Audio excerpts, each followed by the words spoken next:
العلي العظيم حسبنا الله ونعم الوكيل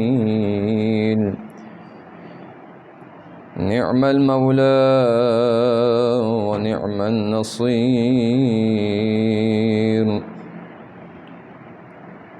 أعوذ بالله من الشيطان الرجيم بسم الله الرحمن الرحيم الحمد لله رب العالمين بارئ الخلائق أجمعين والصلاة والسلام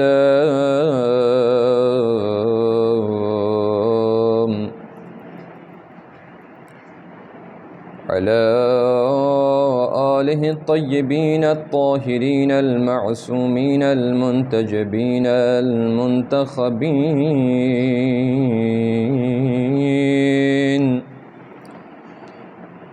سيما على صاحب الدعوة النبوية والعصمة الفاطمية والحلم الحسنية والشجاعة الحسينية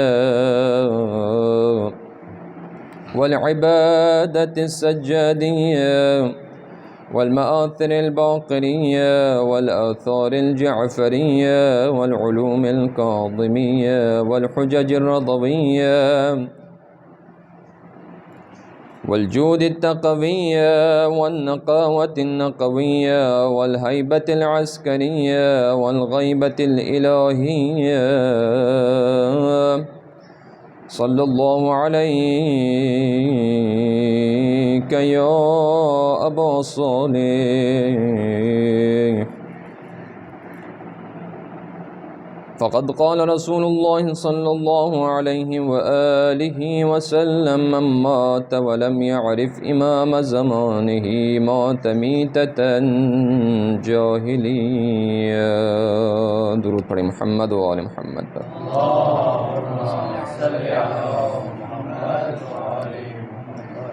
اس عبادت کی قبولیت کے لیے اور خدا کی بارگاہ میں اس توفیق نعمت پر شکر ادا کرنے کے لیے اور تمام مومنین مومنات کی صحت و سلامتی آزادہ سید الشہداء کی صحت و سلامتی کے لیے اور خدا کی بارگاہ میں اس پرخلوص مجلس کی خدا کی بارگاہ میں قبولیت کے لیے اور امام الزمانہ کے خاص نظر کرم کے لیے سب مل کر ایک مرتبہ درود پڑھیں محمد و آل محمد پر اللہم صلی علی محمد و آل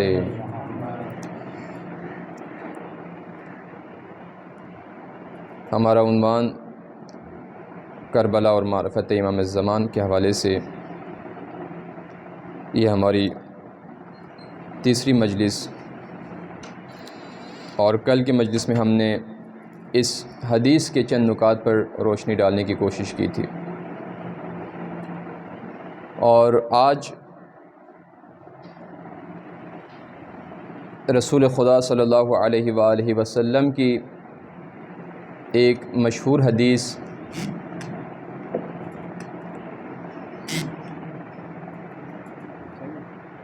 ہو گیا محمد و آل محمد پر اللہم صلی علی محمد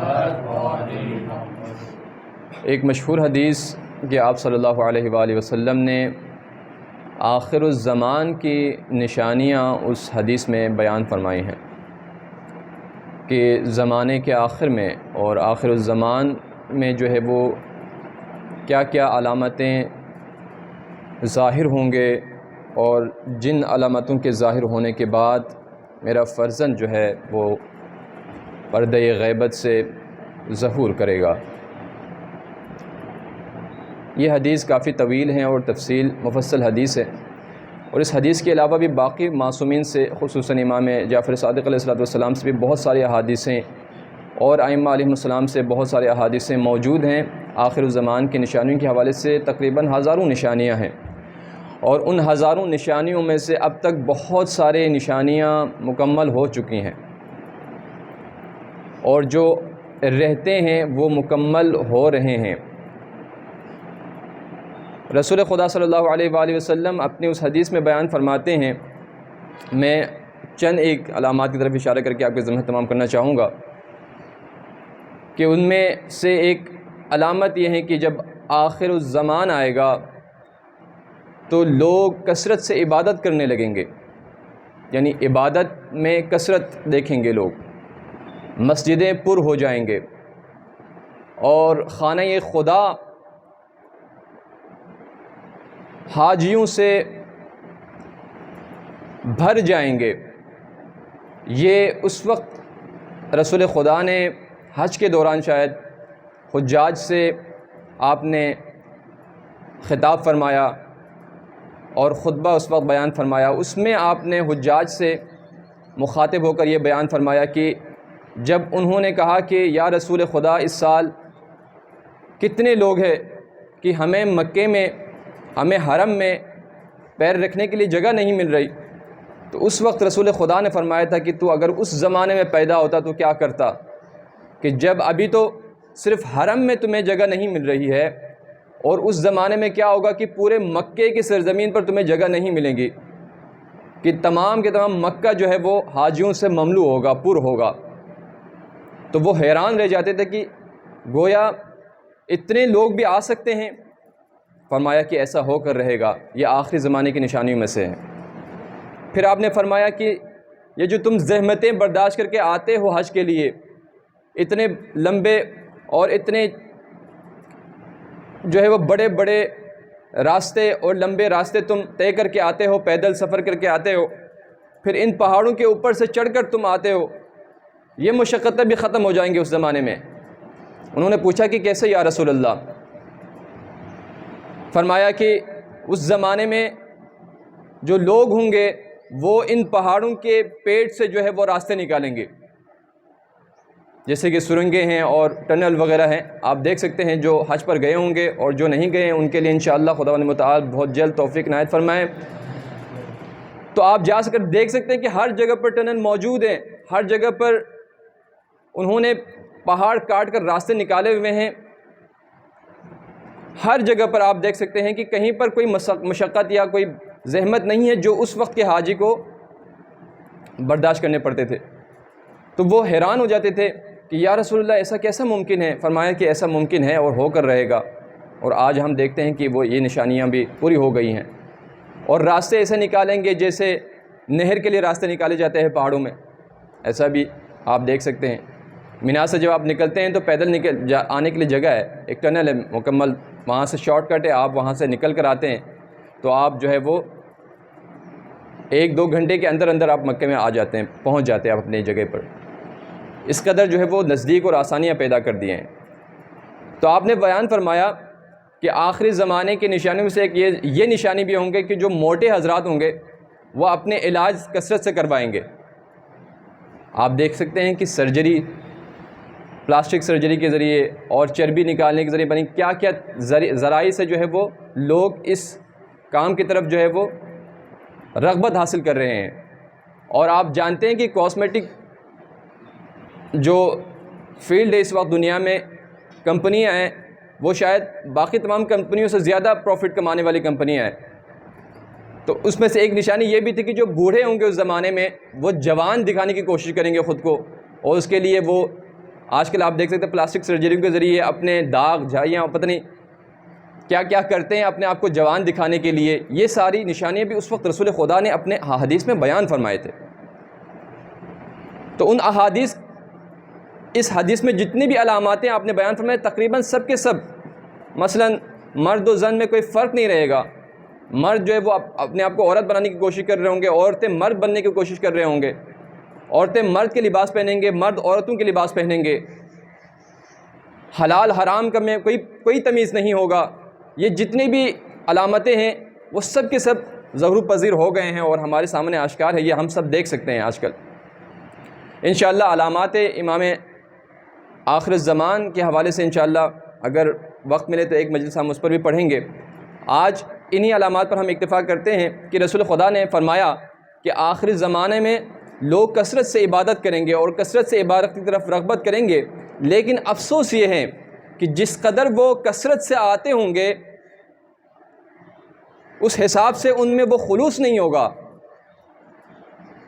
وہ لوگ ان میں سے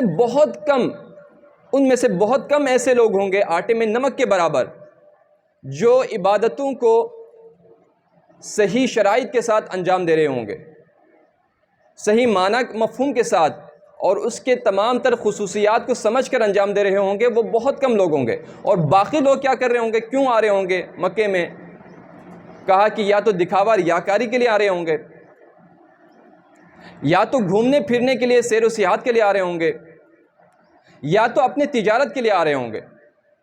یہ 3 مقاصد ان کے اہم ہوں گے.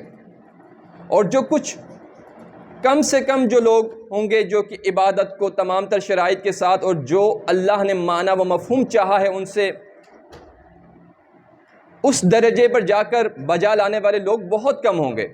اور جتنے یہ جو تم لوگ دیکھ رہے ہو کہ اتنے پورے مکے کی جو ہے وہ سرزمین پر پیر رکھنے کے لیے جگہ نہیں ہے, وہاں پر یہ جو لوگ آ رہے ہوں گے یہ تو تجارت کے غرض سے آ رہے ہوں گے, یہ تو اپنے مطلب سے آ رہے ہوں گے, اپنے مقصد کے لیے آ رہے ہوں گے, کوئی خدا کے لیے اور کوئی خود سازی کے لیے نہیں آ رہا ہوگا. آپ اندازہ کر سکتے ہیں اس بات سے کہ آج ہم یہ سب کچھ دیکھ رہے ہیں. انشاءاللہ آپ کو توفیق نصیب ہو تو آپ جا کے دیکھ سکتے ہیں اپنے آنکھوں سے, اور یہ میں آنکھوں دیکھا جو ہے مشاہدہ ہے میرا, اور میں اس لیے عرض کر رہا ہوں 2018 میں مجھے یہ توفیق حاصل ہوئی. وہاں پر جا کر ایک عجیب منظر تھا واقعاً. جب ہم کثرت کو دیکھتے تو لوگوں کے جو ایک ٹھاٹھے ماتور سمندر ہے وہاں پر ہجوم ہے, کیا بات ہے مسلمانوں کے کہ ایک نقطے پر یہ لوگ اجتماع ہو گئے, یہاں پر جمع ہو گئے ہیں, اور ان کی جو ہے طاقت آپ اندازہ کریں وہاں پر کہ حج عبادت ہے لیکن ایک سیاسی عبادت ہے, ایک سیاسی پہلو بھی ہے اس کے اندر. وہ پہلو کیا ہے حج کے سیاسی پہلو کیا ہے؟ مسلمانوں کی طاقت, یعنی پوری دنیا کے مسلمان وہاں پر جمع ہوتے ہیں اور ایک ہی صف میں کھڑے ہو کر نماز ادا کرتے ہیں, اور ایک ہی کلمے پر سب آواز بلند کرتے ہیں لبیک اللہم لبیک. اور جب یہ مسلمان سب متحد ہو کر اپنے خدا کو پکاریں گے اور اپنی طاقت کا اظہار کریں گے تو پوری دنیا کے دشمنوں پر ایک خوف طاری ہوگا. یہ اصل مقصد تھا حج کا, جس مقصد کو ہم نے رون ڈالا, ختم کر دیا. آج آپ جا کر دیکھیں گے تو آپ کو بہت افسوس ہوگا یہ منظر دیکھ کر کہ ہر کوئی اپنے مطلب میں اپنے مقصد کے لیے پھر رہے ہیں. آپ دیکھیں گے وہاں پر کوئی ایثار, فداکاری, جذبہ وحدانیت, جذبہ محبت, اخوت جو رسول اللہ نے ہمیں درس دیا تھا کہیں پر بھی آپ نہیں دیکھیں گے. جو گھر سے غصہ, جو غرور, جو تکبر لے کر آئے ہیں وہی لے کر آئے ہیں حالت احرام میں بھی آپ وہی دیکھیں گے وہاں پر. اور بہت سارے لوگ کس کام کے لیے جاتے ہیں؟ ریاکاری کے لیے. بس ان کو یہ جملہ بڑا مزہ آتا ہے کہتے ہوئے, لوگوں سے سنتے ہوئے کہ بس حاجی صاحب آ گئے ہیں اور آج چلیں حاجی صاحب کو لینے کے لیے. بس یہ جملہ سننے کے لیے, اس کا مزہ لینے کے لیے جاتے ہیں لوگ, لیکن خود سازی کے لیے نہیں جاتے. آپ نے دیکھا ہوگا بہت سارے لوگ, یہ آپ میں سے بہت سارے لوگوں نے سنا بھی ہوگا کہ ماشاءاللہ سے یہ میرا 5واں حج ہے, یہ 6واں حج ہے, یہ 10واں حج ہے میرا. اور آپ اس کے مطلب زیارت کے حوالے سے بھی یہ باتیں سنتے ہوں گے کہ میں نے ماشاءاللہ سے اتنی زیارتیں میں نے مکمل کی ہے, لیکن مقصد زیارت اور مقصد حج سے ہم غافل ہیں. بہت سارے لوگوں کو آپ نے سنا ہوگا کہ جب جا کر اپنے ہی محلے میں اپنے ہمسائے میں ایک غریب بندہ بیٹھا ہے, غریب مومن وہاں پر بیٹھا ہے, غریب مسلمان وہاں پر ہے کہ جو توحید دست اور مشکل میں زندگی گزار رہے ہیں, دوسروں کے سامنے ہاتھ پھیلانے پر وہ مجبور ہیں, اور اس کے سامنے وہ جا کر حاجی کہتا ہے کہ آج میرا 5واں حج ہے, اس سال میں 5ویں حج کے لیے جا رہا ہوں, میرے لیے دعا کیجیے گا. اب آپ بتائیے گا کہ وہ دعا کریں گے اس کے لیے؟ خدا قبول کریں آپ کی طرف سے. آپ بہت سارے لوگوں کو سنتے ہیں کہ زیارت پر جا رہے ہیں, میری جو ہے وہ یہ 10ویں زیارت ہے, میں جا رہا ہوں حسین علیہ الصلوۃ والسلام کی زیارت کے لیے, اور اپنے غریب کسی رشتہ دار کو یہ بتاتے ہوئے کیا اس کو تکلیف نہیں ہوگی کہ کاش یہ مجھے اپنی جگہ پر بھیج دیتے.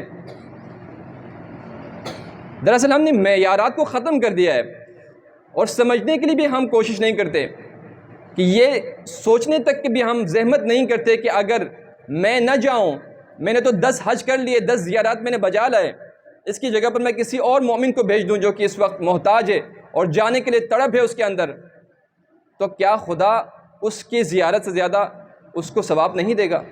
یعنی خود کی زیارت سے زیادہ اس کا ثواب نہیں دے گا جا کر اس کو بھیجنے کو؟ تو اس کے لیے میں آپ کو ایک واقعہ سناتا ہوں. میرے پاس 2 واقعات ہیں، ایک ہی واقعہ ہے البتہ کچھ رد و بدل کے ساتھ، کیونکہ ایک کے متعلق میرے پاس حوالہ موجود ہے. علامہ ہلی نے اپنے کتاب میں اس کو ذکر کیا ہے، اور علامہ نوری نے اپنے کتاب کلمہ طیبہ میں اس کو ذکر کیا ہے. لہٰذا جو میرے پاس حوالہ ہے میں اس کو آپ کی خدمت میں عرض کر دیتا ہوں. ایک مرتبہ درود پڑھیں محمد و آل محمد پر.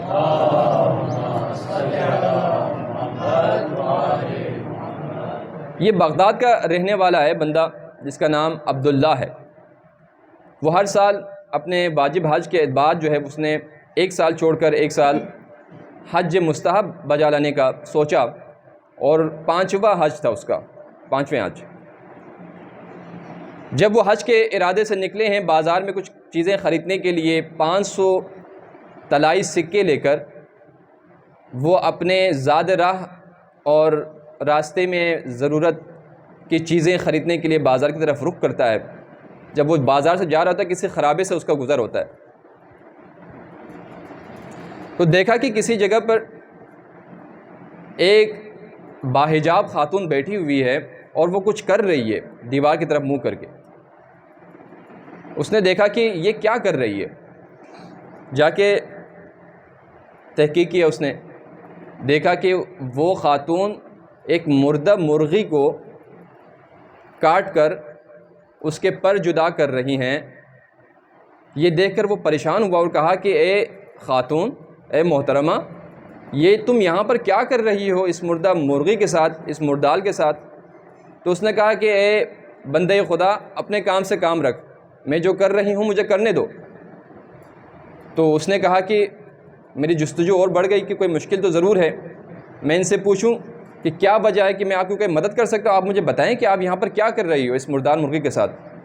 کہا کہ میں ایک سید زادی ہوں، میرا شوہر کا انتقال ہو گیا ہے، میرے 4 بچے یتیم ہیں، میرے گھر پہ فاقہ ہے 4 دن سے، کھانے پینے کے لیے کچھ بھی نہیں ہے، اور آج میرے بچے زندگی اور موت کی جنگ لڑ رہے ہیں. ایسے میں کھانے پینے کی تلاش کے لیے یہاں پر آئی تھی. دیکھا کہ ایک مردار مرغی ہے. میں نے سوچا جب انسان پر جان کی بنے اور جب اس کو خوف ہو کہ اس کی جان جانے والی ہے، تو آخر وہ اپنی جان بچانے کے لیے یہ مردار مرغی نہیں کھا سکتا. میں اپنے بچوں کے لیے یہ تیار کر رہی ہوں، اس کو لے جا کر میں اپنے بچوں کو کھلاؤں گی تاکہ وہ زندہ رہیں، مرے نہ. ایک مرتبہ اس کے دل پر یہ بات قہر بن کے گری، آنکھیں نم ہو گئی. روتے ہوئے خدا سے عرض کیا کہ اے پروردگار، وائے ہو مجھ پر، کتنے سالوں سے میں مستحب حج ادا کر رہا ہوں اور آج یہ حال دیکھنے کو مل رہا ہے مجھے کہ ایک سید زادی، رسول زادی کہ جو ایک مردار مرغی کھانے پر مجبور ہو رہی ہے. یہ کس وجہ سے ہیں؟ یہ میرے جیسے لوگوں کی وجہ سے کہ جو حج پہ حج کیے جا رہے ہیں لیکن اپنے ہی علاقے کے لوگوں کے متعلق پتہ ہی نہیں ہے کہ وہ کیسے زندگی گزار رہے ہیں، کس قسم کے جو ہے وہ تنگ سختی سے وہ گزر رہے ہیں، مشکلات سے وہ گزر رہے ہیں. یہ سوچ کر اس نے کہا کہ اے سید ذاتی مجھے معاف کرنا، میں نے کوتاہی کیا، اپنے دامن بچھاؤ، میرے سامنے اپنے دامن پھیلاؤ. جب اس نے دامن پھیلایا تو جتنے بھی اس کے پاس سونے کے سکے تھے اس نے حج کے لیے جو انتظام کیے تھے سب کے سب اس کے دامن میں ڈال دیا اور کہا کہ جاؤ جا کر اپنے بچوں کے لیے حلال رزق کا اہتمام کرو. اور وہ جب واپس آتا ہے اپنے گھر پہ، ایک گویا دل پر ایک سکون ہے، ایک اطمینان ہے جو کہ کبھی بھی حج کر کے وہ اطمینان، وہ سکون اس نے حاصل نہیں کیا.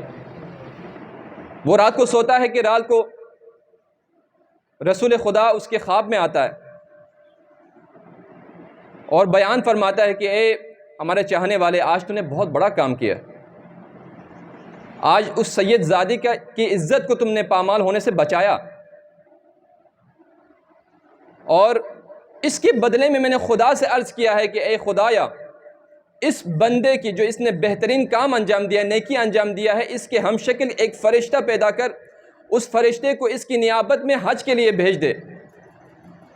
اور اللہ نے یہ اہتمام کر دیا ہے کہ تمہارے نیابت میں وہاں حج ادا ہو رہا ہے.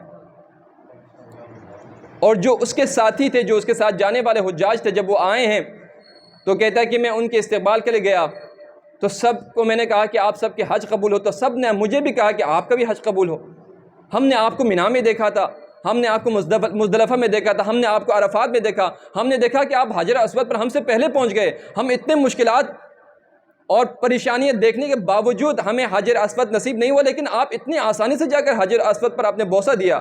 آپ عرفات میں ہم سے پہل تھے، آپ آگے تھے، آپ ہم سے ملنے کے لیے تیار ہی نہیں تھے۔ پریشان ہو گئے وہ، لیکن وہ جانتا تھا کہ رسول خدا نے جو مجھے مجدہ سنایا ہے، جو خوشخبری سنائی ہے، وہ حق ہے، اور وہ سمجھ گیا کہ ہاں میرے ہم شکل ایک فرشتہ آیا ہوگا، اور جسے انہوں نے مشاہدہ بھی کیا، اور سب نے آ کر اس کو مبارکبادی دی۔ تو عزیزان، آج کئی دفعہ حج پر جانے والے لوگ بھی ہوں گے، آپ نے دیکھا ہوگا، آپ نے سنا ہوگا ان سے کہ میں اتنے دفعہ حج کر چکا ہوں ماشاءاللہ سے۔ اگر ان سے یہ پوچھا جائے کہ آپ نے اتنے حج کیے ہیں، کتنے غریب لوگوں کی آپ مدد کرتے ہیں، اور کتنے نیکی آپ انجام دیتے ہیں، اتنے حج کرنے کے بعد آپ نے اپنے اندر کیا تبدیلی لائے ہیں، اتنے حج پر جانے کے بعد کیا آپ اپنا غصہ چھوڑ چکے ہیں، کیا آپ نے اپنے نفسانی خواہشات ترک کر لیے ہیں اللہ کے لیے؟ جب یہ سوال کیے جائیں گے تو اس کا سر جھکے گا صرف۔ اگر جا رہے ہیں تو کس لیے؟ رسول اللہ کیا فرما رہے ہیں؟ یا دکھاوا ریاکاری کے لیے، یا تجارت کی غرض سے، یا گھومنے پھرنے سیر سپاٹے کے لیے؟ اگر یہ حج روح ابراہیمی کے ساتھ اگر ادا ہوتا تو پوری دنیا میں کوئی مظلوم نہ مارا جاتا مسلمان۔ آپ دیکھیں کہ ملک تباہ ہو برباد ہو چکے ہیں، اور مسلمان ہاتھ پہ ہاتھ دھرے بیٹھے ہیں۔ آج فلسطین پر آپ دیکھیں، یمن پر آپ دیکھیں، افغانستان دیکھیں، پاکستان آپ مشاہدہ کریں، ہر جگہ پر مظلوم ہیں مسلمان، اور بالخصوص شیعہ مسلمان۔ کیوں مظلوم ہیں؟ کیونکہ ہم نے ان تمام عبادات سے روح نکال کر، عزاداری سے روح عزاداری کو نکال دیا ہم نے، اور رسومات عزاداری ہم نے ادا کرنا شروع کر دیا، اور حج سے ہم نے روح ابراہیمی کو نکال کر رسومات حج ادا کرنا شروع کر دیا، زیارات سے ہم نے روح حسینی کو نکال کر رسومات زیارات ہم نے انجام دینے کی کوشش کیا۔ اس وجہ سے ہم ان تمام چیزوں سے محروم رہیں۔ آپ دیکھیں گے حج پر آپ جائیں گے تو آپ دیکھیں کہ سب اپنے پیٹ سے آگے رکھے ہوئے، سب نے کھانے پینے کے حوالے سے سب کے آگے ماشاءاللہ سے۔ آپ جب حج میں زیارات کے لیے جاتے ہیں، اطراف کے لیے، جب آپ مدینے سے مکے کی طرف روانگی ہوتی ہے آپ کے لیے، تو بس کا اہتمام کیا جاتا ہے۔ تو بس میں آپ دیکھیں گے جو لوگ جلدی جا سکتے ہیں جلدی جا کر اپنے سیٹ جو ہے وہ منتخب کر لیتے ہیں کہ میں جلدی سے اچھی سیٹ یا جلدی سے نکل آ سکوں، بس سے جلدی سے چڑھ سکوں، یعنی اپنے لیے سہولتیں وہاں پر جا کے ڈھونڈ رہے ہوتے ہیں۔ اور جب ہوٹل پہ پہنچتے ہیں تو بزرگوں کا خیال نہیں ہوتا، عورتوں کا خیال نہیں ہوتا، بچوں کا خیال نہیں ہوتا، جو معذور ہوتے ہیں ان کا خیال نہیں ہوتا۔ سب کا خیال یہ ہوتا ہے کہ میں پہلے پہنچ جاؤں، پہلا کمرہ میرا ہو، بہترین کمرہ میرا ہو، بہتر بستر میرا ہو، بہتر کھانا میرا ہو۔ سب کے سب اپنے اپنے مطالب لیے وہاں پر آئے ہوئے، کسی میں آپ دیکھ نہیں سکتے کہ صبر و تحمل ذرہ برابر نہیں دیکھ سکتے۔ طواف کے دوران میں نے خود اپنے آنکھوں سے دیکھا، کتنے لوگوں کو لڑتے ہوئے دیکھا میں نے، گریبان میں ہاتھ ڈال کر، دو حاجی جو کہ احرام میں ملبوس ہیں، احرام کی حالت میں وہ ایک دوسرے کے گریبان میں ہاتھ ڈال رہے ہیں۔ دوسرے نے کہا تم نے مجھے دھکا کیوں دیا ہے؟ ارے بھائی ہزاروں لوگ یہاں پر طواف کر رہے ہیں، دھکا تو آپ کھائیں گے۔ تو یہی وقت تو ہے امتحان کا کہ جب آپ صبر و تحمل کو وہ کرتے ہوئے، مظاہرہ کرتے ہوئے جب آپ اس عبادت کو انجام دیں گے تو پھر آپ میں روحانیت آئیں گے۔ نہیں، وہاں پر بھی آپ نے صبر سے کام نہیں لینا۔ کیوں مجھے دھکا دیا؟ اس نے کہا مجھے پیچھے والے نے دھکا دیا۔ تو وہ پیچھے والے سے اس کی کوئی بات نہیں، اس نے کہا تم نے مجھے دھکا دیا۔ اسی بات پہ وہاں پر وہ لڑ رہے ہیں، جگڑ رہے ہیں وہاں پہ۔ اگر یہ حج روحانی طور پر جس طرح سے حضرت ابراہیم نے ادا کر کے ہمیں بتایا، اگر اس طرح سے ہم حج ادا کریں تو کیسا حج ہوگا یہ؟ ابراہیم علیہ السلام نے کیا کیا تھا؟ ابراہیم علیہ السلام کبھی بھی بتوں کے آگے نہ جھکے۔ ابراہیم نے کیا کیا؟ سب سے پہلے بتوں کو توڑا، اور بتوں کو توڑ کر خانہ کعبہ کو پاک کیا۔ اب جو حج پر جانے والا ہے اس کو بھی چاہیے کہ وہ اپنے اندر کے بتوں کو توڑ دے۔ دکھاوا ریاکاری کا بت، غرور و تکبر کا بت، اور جتنے بھی گناہ ہم کرتے ہیں یہ سب کے سب ہمارے اندر بت بنے ہوئے ہیں۔ ان سب کو ختم کرنے کی ضرورت ہے سنت ابراہیمی پر چل کر۔ جب ہم ان تمام بتوں کو توڑ کر اللہ کی بارگاہ میں ایک موحد بن کر جب حج کے رسومات ادا کریں گے روحانیت کے ساتھ، تو پھر جس طرح سے حضرت ابراہیم خلیل اللہ قرار پائے اسی طرح سے ہم بھی خلیل اللہ قرار پائیں گے۔ درود پڑھیں محمد و آل محمد پر۔ اور زیارات کے حوالے سے بھی یہی باتیں، کتنے لوگ جا رہے ہیں وہاں پر لیکن روح زیارت نہیں ہے، روح حسینی نہیں ہے۔ لہٰذا کیا ہی بات ہوتی ہے اگر حج کرنے والے، حج پر جانے والے، زیارت پر جانے والے امام زین العابدین جیسے امام کی وہ دعا اور وہ جو سوالات پر مشتمل دعا ہے کہ جب ایک صحابی شبلی نام کا ایک مومن تھا مدینے کا، جب اس نے سنا کہ امام زین العابدین علیہ الصلوۃ والسلام حج ادا کر کے واپس آ رہے ہیں تو ان کے استقبال کے لیے جاتا ہے۔ وہ ادائے احترام کے بعد، دست بوسی کے بعد، استقبال کرنے کے بعد امام کے ساتھ بیٹھ جاتا ہے۔ امام ان سے سوال کرتا ہے، فرماتے ہیں اے شبلی حج کی سعادت نصیب ہوئی ہے تجھے؟ کہا کہ ابن رسول اللہ خدا کا شکر ہے، اللہ کا شکر ہے، آپ کی دعاؤں سے اس بندے ناچیز کو حج کی سعادت نصیب ہوئی۔ پھر امام نے سوالات شروع کر دیے، ایسے نہیں چھوڑا جس طرح کہ ہم کہتے ہیں ماشاءاللہ اللہ قبول کرے۔ وہ امام وقت ہے، وہ آپ اور مجھے بتانا چاہتے ہیں، وہ امام زمانہ ہے، وہ اپنے زمانے کے لوگوں کو راہ راست پر لانے کے لیے ہر ممکن کوشش کرتا ہے۔ اور وقت کے امام کی معرفت کا آپ اس بات سے اندازہ لگائیں کہ شبلی کہاں پر تھے اور کہاں پر امام نے پہنچا دیا۔ سوال کیا کہ اے شبلی حج پر گئے؟ جی ہاں میں حج پر گیا ہوں، حج کی سعادت مجھے نصیب ہوئی ہے۔ تو پھر امام نے کئی سوالات کیے، بہت لمبی گفتگو ہوئے۔ آپ کو اگر وقت ملے تو ضرور امام علیہ الصلوۃ والسلام کی اور شبلی کی جو گفتگو ہے حج کے متعلق آپ اس کو ذرا دیکھ لیجیے گا، نیٹ پر بھی شاید آپ کو مل جائیں گے۔ میں نے فارسی میں پڑھا ہے کیونکہ آپ کو شاید اردو میں مل جائیں، اگر اردو میں مل جائے تو مجھے بھی بھیج دیجیے گا، ورنہ میں فارسی آپ کو بھیج دیتا ہوں کہ اس میں کیا فرما رہے ہیں امام۔ اے شبلی جب تم میقات پر گئے اور میقات پر پہنچ کر جب تم نے احرام باندھا، اپنے دنیاوی کپڑے کو اتارا، تو اس وقت کیا تم نے یہ نیت کیا کہ اے پروردگار میں میقات پر آیا ہوں حج ادا کرنے کے لیے تیرے گھر کا، اب میں اپنے اس لباس دنیا کو، سلے ہوئے لباس کو اتار رہا ہوں، پروردگارا میں اس لباس ظاہری کے ساتھ اپنے گناہوں کا لباس بھی اتار رہا ہوں، کیا تم نے اس وقت یہ نیت کیا؟ شبلی نے کہا مولا میں نے ایسی کوئی نیت تو نہیں کیا، کپڑے اتار دیے میں نے، احرام باندھ دیا میں نے، نیت کیا کہ میں احرام باندھتا ہوں حج کے لیے قربتاً الی اللہ۔ پھر مولانا عرض کیا کہ جب تم غسل کرنے لگے احرام کے لیے تو اس غسل کرتے وقت تمہاری نیت یہ تھی، کیا تم نے اس وقت یہ سوچا کہ پروردگارا کہ جس طرح سے میں نے یہ غسل کر کے اپنے ظاہری بدن کو پاک کر دیا ہے تو میرے باطن کو بھی پاک کر دے تمام گندگیوں سے، آلودگیوں سے، ایسا سوچا تم نے؟ کہا کہ نہیں مولا میں نے ایسا نہیں سوچا۔ مولا نے آہ بھر کر کہا کہ نہ تم میقات پر گئے ہو اور نہ تم نے غسل انجام دے کر خود کو پاک کیا، اور نہ تم دنیا کے لباس سے باہر آئے ہو، خود لباس دنیا میں ملبوس ہو اب تک۔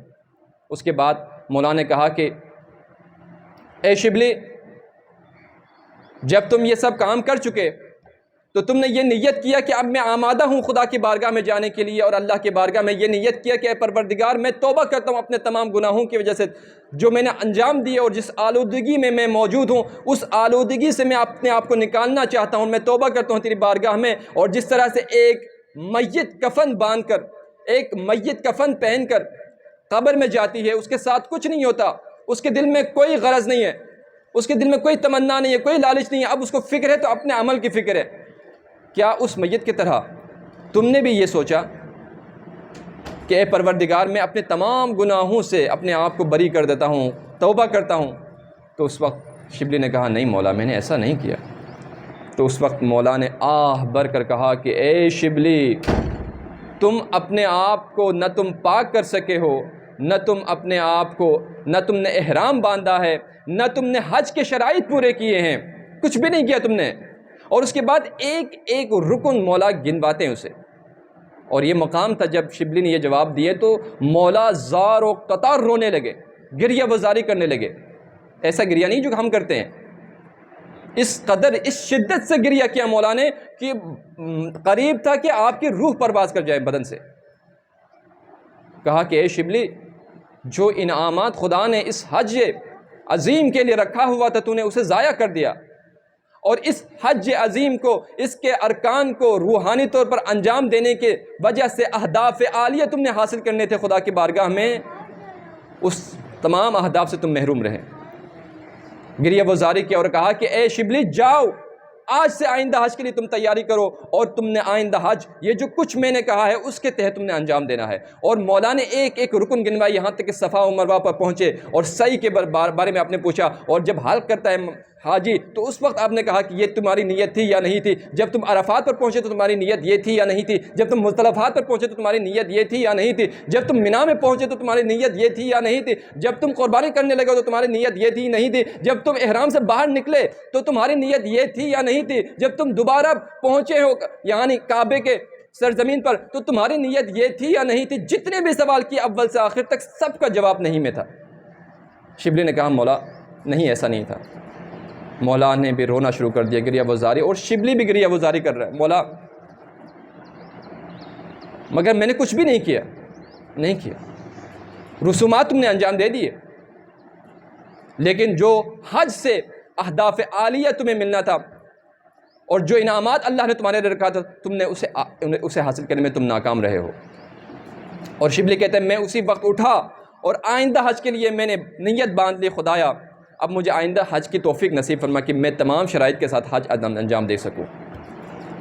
اور خداوند متعال نے اس سفر مبارک کو اس کے لیے، اس مشی ملکوتی کو اس کے توفیق میں لکھ دیا اللہ نے، اور وہ سال آئندہ حج پر مشرف ہوئے، اور ان تمام شرائط کے ساتھ جو مولا نے اس سے عرض کیا تھا ان تمام شرائط کو ملحوظ خاطر رکھتے ہوئے اس نے حج ادا کر دیا۔ عزیزان، ابھی تک آپ میں سے بہت ساروں نے یہ فریضہ انجام نہیں دیا، انشاءاللہ جب جائیں گے تو امام علیہ السلام کے اس فرامین کو اپنے ساتھ لے کر جائیے۔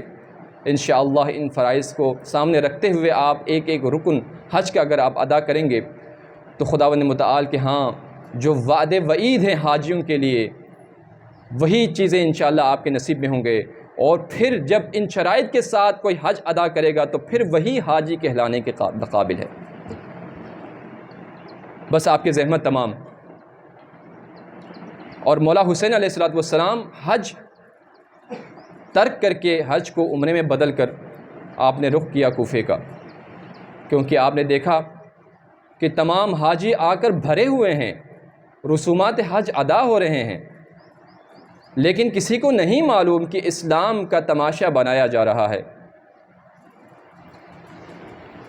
آپ نے دیکھا کہ حاجی بڑے اعتقاد کے ساتھ طواف کعبہ کر رہے ہیں، لیکن حج کو بچانے کے لیے حسین اپنے حج کو عمرے میں تبدیل کر کے اپنے قافلے کے ساتھ، اپنے کنبے کے ساتھ کوفے کی طرف گامزن ہے۔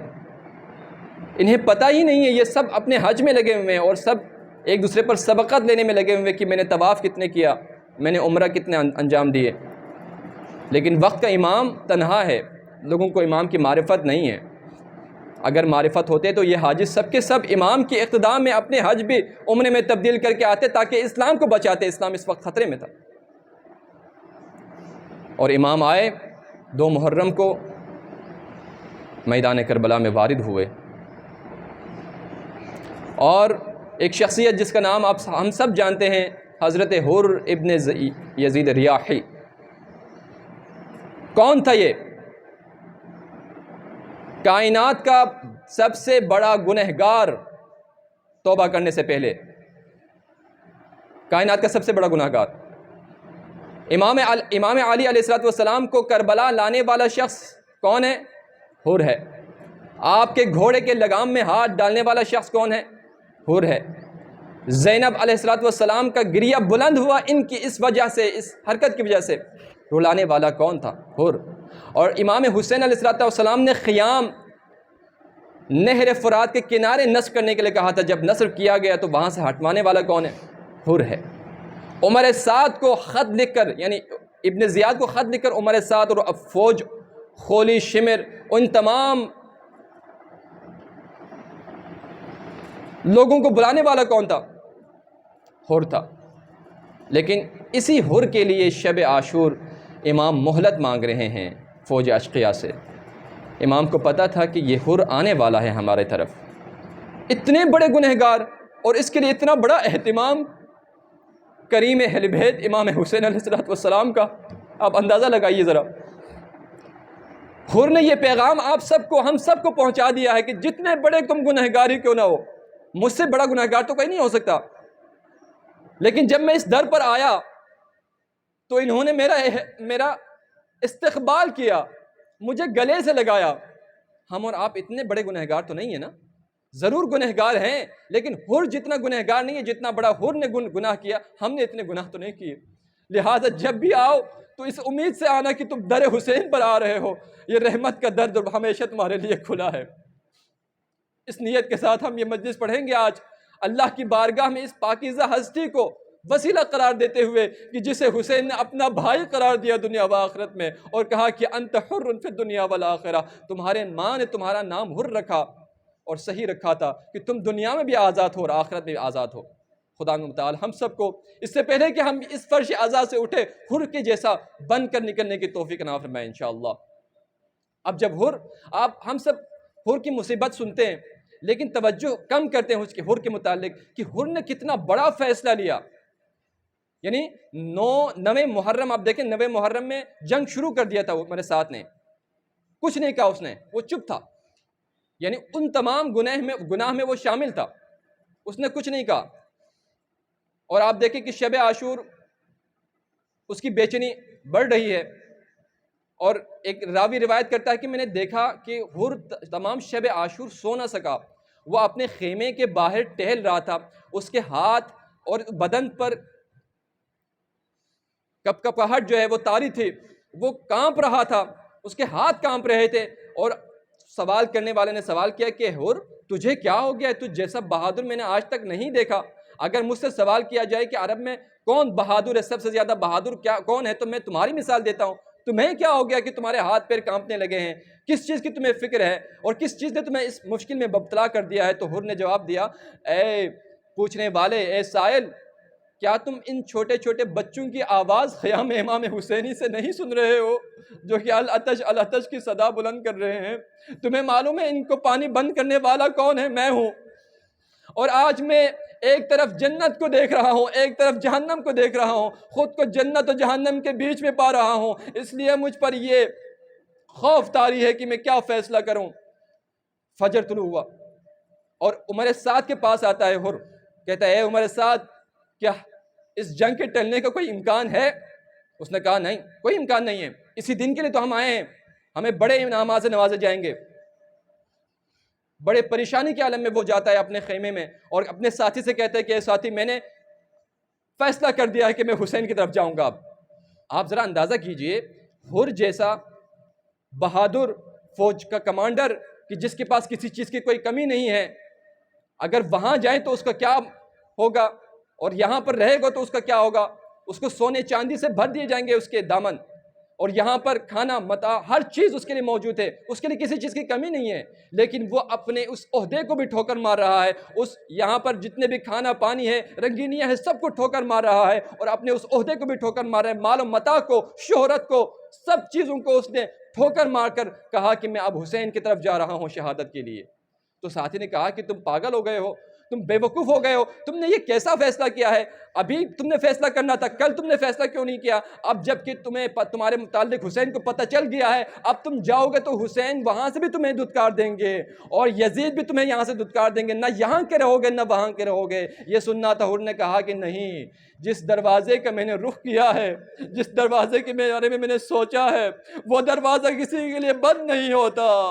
ہاں، مجھے یقین ہے میں جاؤں گا، حسین مجھے قبول کرے گا ان تمام گناہوں کے باوجود۔ یہ کہہ کر اس نے کہا اپنے بیٹے سے، غلام سے، میں جا رہا ہوں، اب تم دونوں کیا کرو گے؟ کہا کہ ہم بھی آپ کے ساتھ جا رہے ہیں بابا۔ غلام بھی ساتھ لے کر چلے، اور یہ تینوں گھوڑے دوڑاتے ہوئے آتے ہیں خیام امام حسین علیہ السلام کے پاس، اور جب نزدیک ہوا تو پتہ چلا کہ حر آ رہے ہیں اپنے بچوں کے ساتھ۔ امام حسین علیہ السلام کے انصار نے کہا کہ امام کے احاطہ کرو، یہ دشمن آ رہے ہیں، کہیں ہمارے غیر موجودگی میں اچانک حملہ نہ کر دے حسین پر۔ ایک مرتبہ حسین نے کہا نہیں، یہ کوئی اور دشمن نہیں آ رہا ہے، یہ میرا بھائی حر میرا مہمان بن کر آ رہا ہے، میں خود اس کے استقبال کے لیے جاؤں گا، یہ کہا امام حسین علیہ السلام نے۔ لیکن حر اپنے سواری سے اترے، کچھ فاصلے پر سواری سے اتر کر اپنے بچے سے کہا کہ بیٹے آپ میرے ہاتھوں کو باندھ دو، میرے جیب سے رومال نکال کر، گویا ایک پناہ طلب کرنے والے کی طرح، ایک مجرم کی طرح مجھے بناؤ، تاکہ حسین سمجھ جائے کہ حر اپنے گناہ بخشوانے کے لیے آیا ہے۔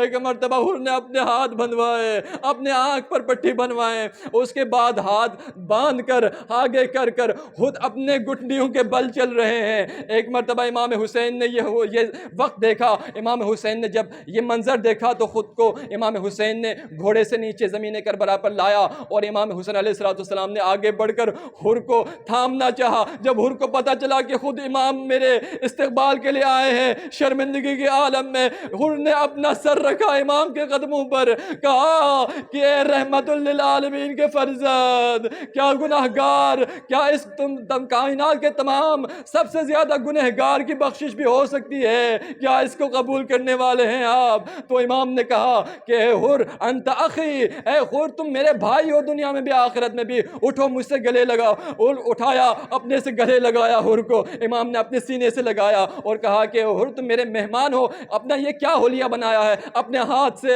حر کے ہاتھ سے اس رسی کو کھولا، اس رومال کو آنکھ سے آپ نے اتارا، اور حر کے ساتھ استقبال کرے بنی ہاشم کے لوگ سارے جوانان آئے ہوئے ہیں، اور حر کو حلقوم میں لے کر انہوں نے لے کر چلے ہیں خیام کی طرف۔ اب امام حسین علیہ السلام دو جملہ ارشاد فرماتے ہیں، اور وہ حر کو تڑپا گیا، اس جملوں نے حر کو تڑپایا۔ امام حسین نے ایک جملہ فرمایا کہ اے حر مجھے بہت خوشی ہوئی آج تم ہمارے طرف آئے ہو، حق کی طرف آئے ہو باطل کو چھوڑ کر، اے حر تم جہنم کو چھوڑ کر جنت کی طرف آئے ہو، تم نے آزادی حاصل کر لی ہے، تم میری ماں کی جو ہے وہ دعا تمہیں مل جائے گی، ان کی شفاعت تمہیں مل جائے گی۔ اور دوسرا جملہ بڑا سخت جملہ کہا، اے حر جب تم میرے پاس دشمن بن کر آئے تھے نا تو تمہارے حیوانوں کو بھی ہم نے پانی پلایا تھا، تمہیں یاد ہے؟ آج جب تم میرے مہمان بن کر آئے ہو، تیرا آقا بہت شرمندہ ہے، اور تجھے پانی پلانے کے لیے ایک کاسا جاب کا میرے پاس نہیں ہے۔ اب ایک مرتبہ حر تڑپ اٹھے، کہا کہ مولا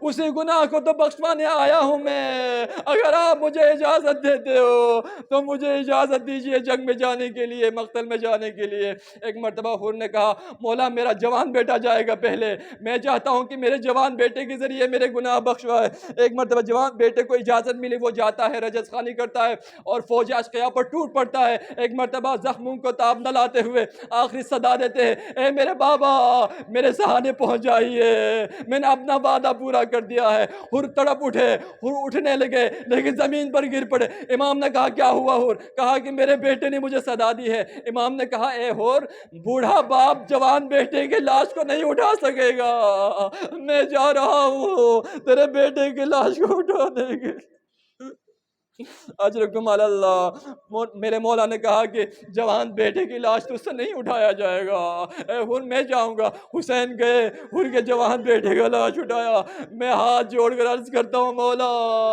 آپ نے تو حر کے بیٹے کی لاش اٹھائی ہے، اب سے کچھ دیر بعد آپ کا جوان علی اکبر جب گھوڑے سے گریں گے تو آپ کیسے اٹھائیں گے میرے مولا؟ لعنت اللہ علی القوم الظالمین۔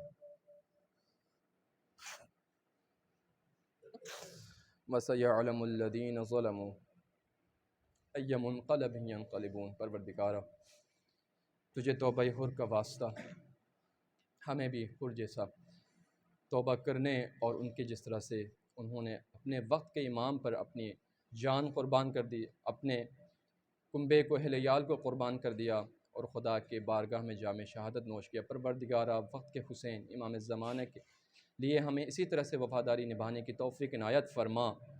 امام زمانہ کے نظر کرم ہم پر پروردگارا جتنے بھی آزاداران یہاں موجود ہیں مومنین مومنات، ان کا نظر کرم ہم پر فرما۔ پروردگار تجھے واسطہ تیری عزت و جلالت کا امام زمانہ کے ظہور میں تعجیل فرما۔ پروردگار ان کے ظہور کے لیے ہماری جتنی بھی ذمہ داریاں ہیں پروردگار تمام ذمہ داریوں کو نبھانے اور ان کے لیے کوشش اور سعی کرنے اور جتنی قربانیاں ہم سے تو چاہتا ہے تمام قربانیاں ہمیں دینے کی توفیق نصیب فرما۔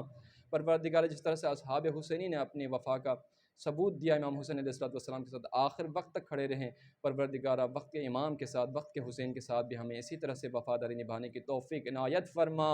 دشمنان اسلام، دشمنان آزاداران سید الشہداء جہاں کہیں بھی ہو نیست و نابود فرما، دین اسلام کو فتح و نصرت عنایت فرما۔ آزاداری سید الشہداء جہاں پر برپا ہو رہے ہیں، جہاں جہاں جس گلی پہنچا اور جس ملک میں جس شہر میں پروردگار تمام آزادار بجا لانے والے اور آزاداری برپا کرنے والے تمام مؤمنین مؤمنات کی صحت و سلامتی عطا فرما۔